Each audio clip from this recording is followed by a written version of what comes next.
TNPSC மற்றும் UPSC போன்ற போட்டித் தேர்வுகளுக்கு தயாராகி கொண்டிருக்கும் விடாமுயற்சியாளர்களுக்கு வணக்கம். வாங்க இன்றைய வீடியோவிற்குள் செல்லலாம். முதல் கேள்வி, விமான நிலைய வானிலை கண்காணிப்புக்காக டெல்லியில் தொடங்கப்பட்ட புதிய அமைப்பின் பெயர் என்ன? பதில், ஸ்கைகாஸ்ட் சிஸ்டம். இந்த கேள்வி கரண்ட் அஃபேர்ஸில் அறிவியல் மற்றும் தொழில்நுட்பம் என்னும் தலைப்பின் கீழ் கேட்க வாய்ப்பு இருக்குது. இதை பற்றிய விளக்கங்களை பார்க்கலாம். ஸ்கைகாஸ்ட் அப்படின்னா இந்தியாவின் முதலாவது ஒருங்கிணைந்த விமான போக்குவரத்து வானிலை நுண்ணறிவு மற்றும் உடனடி முன்னறிவிப்பு அமைப்பாகும். விமானங்கள் புறப்படும் போதும் தரையிறங்கும் போதும் வளிமண்டலத்தில் ஏற்படும் திடீர் மாற்றங்களை இது நொடிக்கு நொடி கண்காணிக்கும். இது ஏன் முக்கியமானது, அதுவும் குறிப்பாக டெல்லிக்கு ஏன் தேவைன்னு பார்க்கலாம். பொதுவாகவே குளிர்காலங்களில் டெல்லியில் கடுமையான பனிமூட்டம் மற்றும் காற்று மாசுபாடு காரணமாக விமானங்களின் இயக்கம் பெருமளவில் பாதிக்கப்படும். பல விமானங்கள் ரத்து செய்யப்படலாம் அல்லது வேறு நகரங்களுக்கு திருப்பிவிடப்படலாம். இதோட பயன் என்னென்னு பார்த்தீங்கன்னா, இந்த ஸ்கைகாஸ்ட் சிஸ்டம் 3 மணி நேரத்துக்கு முன்பாகவே பனிமூட்டம் மற்றும் மோசமான வானிலை பற்றிய எச்சரிக்கையை விமானிகளுக்கும் விமான கட்டுப்பாட்டு அறைக்கும் அனுப்பிவிடும். இதனால் தேவையற்ற விமானத்தின் திருப்பங்கள் தவிர்க்கப்படும். இது எவ்வாறு செயல்படுதுன்னு பார்க்கலாம். இந்த அமைப்பு வளிமண்டலத்தில் தரைமட்டத்தில் இருந்து சுமார் 10 கிலோமீட்டர் உயரம் வரை உள்ள வானிலை மாற்றங்களை ஆராயும் திறன் கொண்டது. காற்றின் வேகம், திசை, ஈரப்பதம், மேகங்களின் அடர்த்தி போன்றவற்றை ஒவ்வொரு 5 நிமிடங்களுக்கும் புதுப்பித்துக் கொண்டே இருக்கும். வளிமண்டல அழுத்த மாறுபாடுகளான காற்றின் திசை மாற்றம், டர்புலன்ஸ் மற்றும் ஐசிங் போன்ற ஆபத்துகளை முன்கூட்டியே கண்டறியும். இந்த அதிநவீன தொழில்நுட்பத்தை நிறுவியதன் மூலம் உலகிலேயே இத்தகைய அமைப்பை கொண்டுள்ள 19வது நாடாக இந்தியா இணைந்துள்ளது. உலகளவில் நாசா, லண்டனின் ஹீத்ரோ மற்றும் சிங்கப்பூரின் சாங்கி போன்ற முன்னணி விமான நிலையங்களில் மட்டுமே இந்த தொழில்நுட்பம் பயன்பாட்டில் உள்ளது. மத்திய அரசின் மிஷன் மௌசம் எனும் திட்டத்தின் ஒரு பகுதியாக இது நிறுவப்பட்டுள்ளது. டெல்லிக்கு அடுத்தபடியாக உத்தரப்பிரதேசத்தில் புதிதாக கட்டப்பட்டு வரும் ஜேவார் சர்வதேச விமான நிலையத்திலும் இந்த ஸ்கைகாஸ்ட் சிஸ்டம் நிறுவப்பட உள்ளது. அடுத்த கேள்வி, புதுச்சேரியில் அமைய உள்ள புதிய சிறப்பு பொருளாதார மண்டலங்கள், அதாவது ஸ்பெஷல் எக்கனாமிக் ஜோன்ஸ் எத்தனை? பதில், 2. இந்த கேள்வி இந்திய பொருளாதாரம் மற்றும் உள்கட்டமைப்பு எனும் தலைப்பின் கீழ் கேட்க வாய்ப்பு இருக்குது. இதை பற்றிய சில எக்ஸ்ட்ரா குறிப்புகளை பார்க்கலாம். புதுச்சேரி யூனியன் பிரதேசத்தில் 2 புதிய பொருளாதார மண்டலங்களை உருவாக்க மத்திய அரசு சமீபத்தில் ஒப்புதல் அளித்துள்ளது. ஒட்டுமொத்தமாக 1975 கோடி முதலீட்டில் அமைய உள்ள இத்திட்டங்களின் மூலம் சுமார் 8500 புதிய வேலைவாய்ப்புகள் உருவாகும் என மதிப்பிடப்பட்டுள்ளது.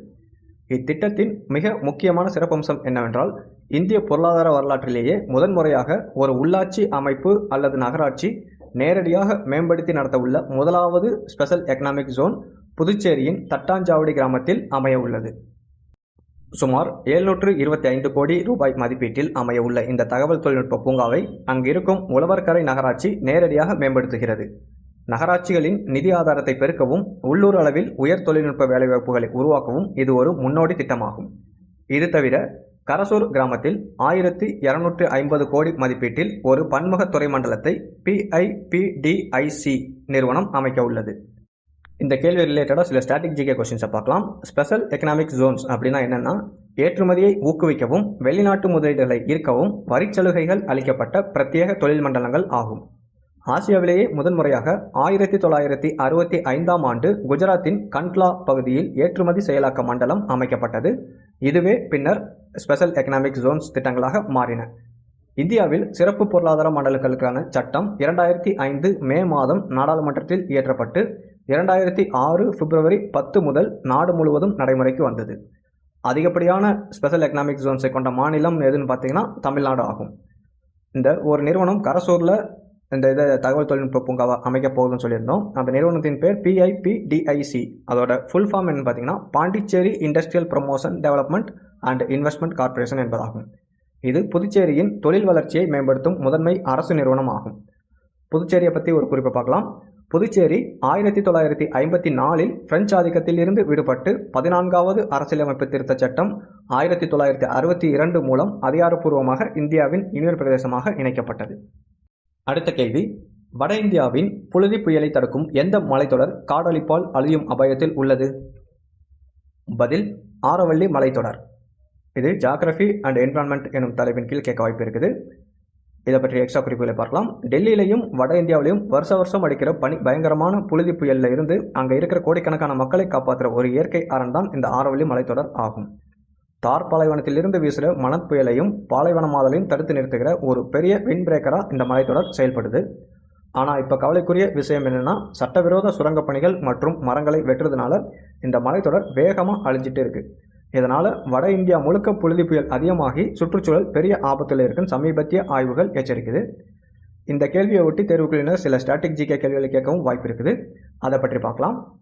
மிக பழமையான மலைத்தொடர் எதுனா இந்த ஆரவழி மலைத்தொடர். இது உலகிலேயே மிக பழமையானது கூட சொல்லலாம். இது குஜராத், ராஜஸ்தான், ஹரியானா மற்றும் டெல்லி ஆகிய மாநிலங்கள் வரை சுமார் 692 கிலோமீட்டர் நீளத்துக்கு பரவியுள்ளது. இதன் பெரும்பகுதி ராஜஸ்தானில் இருக்குது. அதாவது சுமார் 80% ராஜஸ்தானில் உள்ளது. இந்த ஆரவழி தொடரின் மிக உயர்ந்த சிகரம் குருசிகார் ஆகும். இது ராஜஸ்தானின் மவுண்ட் அபு பகுதியில் கடல் மட்டத்திலிருந்து 1722 மீட்டர் உயரத்தில் உள்ளது. ராஜஸ்தானின் முக்கிய ஆறுகளான பனாஸ், லூனி மற்றும் சபர்மதி ஆகிய ஆறுகள் ஆரவல்லி மலைத்தொடரில் தான் உருவாகின்றன. இதில் லூனி ஆறு தார் பாலைவனத்தில் பாய்ந்து கடலில் கலக்காமல் நிலத்திலேயே மறையும் ஒரு உள்நாட்டு ஆறாகும். இதை நோட் பண்ணிக்கோங்க. டெல்லியில் உள்ள குடியரசுத் தலைவர் மாளிகை அமைந்துள்ள ரெய்சினா குன்று இந்த ஆரவல்லி மலைத்தொடரின் நீட்சி தான். அடுத்த கேள்வி, ஐக்கிய நாடுகள் சபையின் மண் விவசாயி ஹீரோ விருது பெற்ற தமிழக தென்னை விவசாயி யார்? பதில் வள்ளுவன். இந்த கேள்வி ரீசெண்ட் அவார்ட்ஸில் கேட்க வாய்ப்பு இருக்குது. நம்ம தமிழ்நாட்டுக்கு ஒரு மிகப்பெரிய உலகளாவிய பெருமை கிடைச்சிருக்குது. ஐக்கிய நாடுகள் சபையோட உணவு மற்றும் வேளாண்மை அமைப்பு FAO நம்ம ஊர் விவசாயி ஒருத்தருக்கு மண் விவசாயி ஹீரோ அப்படிங்கிற சர்வதேச விருதை வழங்கி கௌரவிச்சிருக்காங்க. அவர்தான் கோயம்புத்தூர் மாவட்டம் பொள்ளாச்சியை சேர்ந்த வள்ளுவன் என்ற தென்னை விவசாயி. ஒரு காலத்தில் தென்னை விவசாயத்தில் நஷ்டத்தை மட்டுமே பார்த்த அவர் 2009க்கு பிறகு பல்லுயிர் மரங்கள் சார்ந்த விவசாய முறைக்கு மாறினார். தென்னையோடு சேர்த்து ஜாதிக்காய், மிளகு, மஞ்சள், வாழைன்னு 14க்கும் மேற்பட்ட பயிர்களை ஒரே நிலத்தில் பயிரிட்டு மண்ணோட தரத்தை உலகமே வியக்கிற அளவுக்கு மாற்றியிருக்கிறாரு.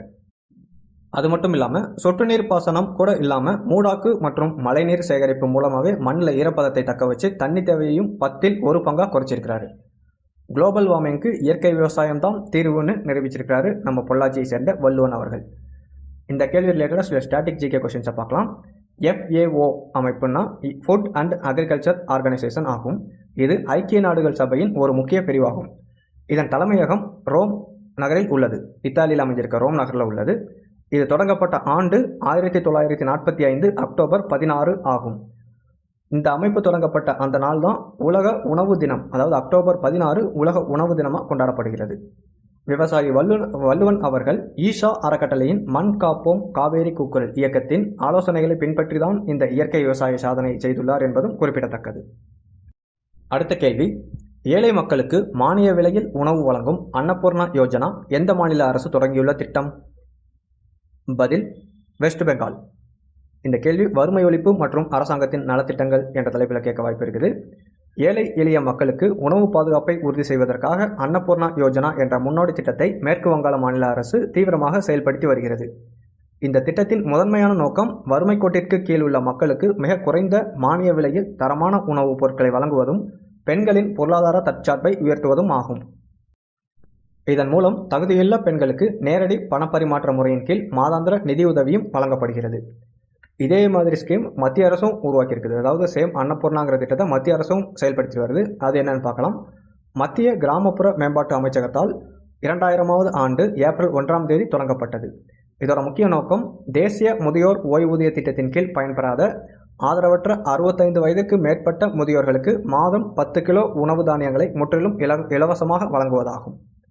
இத்திட்டங்கள் இந்திய அரசியலமைப்பு சட்டத்தின் ஆர்டிகல் 47 கூறும் மக்களின் ஊட்டச்சத்து மற்றும் வாழ்க்கை தரத்தை உயர்த்துவது அரசின் கடமை என்ற வழிகாட்டு நெறிமுறையை செயல்படுத்துகின்றன. அடுத்த கேள்வி, ஜூன் 1 முதல் சுற்றுலா பயணிகளுக்காக திறக்கப்பட்டுள்ள உத்தரகாண்டின் உலக புகழ்பெற்ற தேசிய பூங்கா எது?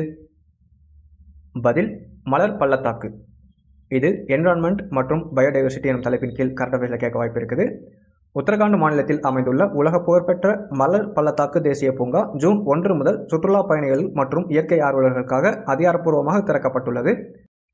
இமயமலையின் மிக உயர்ந்த பனிச்சிகரங்களுக்கு இடையே அமைந்துள்ள இந்த பூங்கா குளிர்காலத்தில் கடுமையான பனிப்பொழிவு காரணமாக மூடப்பட்டிருக்கும். பின்னர் ஜூன் மாதம் முதல் அக்டோபர் மாதம் வரை மட்டுமே பொதுமக்களின் பார்வைக்கு அனுமதிக்கப்படும். இந்த காலகட்டத்தில் மட்டுமே இங்குள்ள நூற்றுக்கணக்கான அரிய வகை மலர்கள் முழுமையாக மலர்ந்து பள்ளத்தாக்கையே வண்ணமயமாக மாற்றும். இது ரிலேட்டடாக சில ஸ்டாட்டிக் ஜிகே கொஸ்டின்ஸை பார்க்கலாம். இப்பூங்கா 1982ஆம் ஆண்டு தேசிய பூங்காவாக அறிவிக்கப்பட்டது. பின்னர் 1988ஆம் ஆண்டு யுனெஸ்கோ அமைப்பால் உலக பாரம்பரிய தலமாக அங்கீகரிக்கப்பட்டது. இது அருகில் உள்ள நந்தாதேவி பூங்காவுடன் இணைந்து நந்தாதேவி மற்றும் மலர் பள்ளத்தாக்கு தேசிய பூங்காக்கள் என்று அழைக்கப்படுகிறது. இது உத்தரகாண்ட் மாநிலத்தின் சமோலி மாவட்டத்தில் மேற்கு இமயமலை பகுதியில் கடல் மட்டத்திலிருந்து சுமார் 3600 மீட்டர் உயரத்தில் அமைந்துள்ளது. அரிய வகை உயிரினங்கள் பல இப்பூங்காவில் வாழ்கின்றன. அது என்னென்னு பார்த்தீங்கன்னா, அரிய வகை தாவரங்கள் மட்டுமல்லாமல் பனிச்சிறுத்தை, கஸ்தூரிமான் மற்றும் ஆசிய கருப்பு கரடி போன்ற அழியும் ஆபத்தில் உள்ள விலங்குகளின் வாழ்விடமாகவும் திகழ்கிறது.